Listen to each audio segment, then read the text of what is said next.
İsrailin İrana birinci dalğa zərbələrindən sonra rəsmi Tel Əvivin kəşfiyyat xidməti növbəti xəbərdarlığını da elan edib. İsrail ordusunun kəşfiyyat idarəsinin direktoru Tehrana hücumun səbəbləri və gələcəkdə baş verəcəklər barədə danışıb. O, əməliyyatın davam etdirilməsinə yaşıl işıq yandırıb.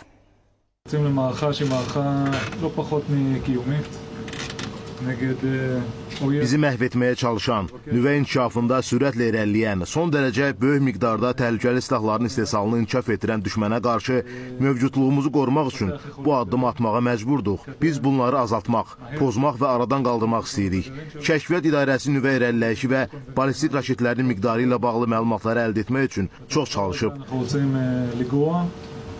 Ölkəmiz bu missiyaya hazırdır, çox yüksək həyəcan səviyyəsindədir və inanıram ki, hazırda əməliyyatın davam etdirilməsi üçün güclü mövqedədir.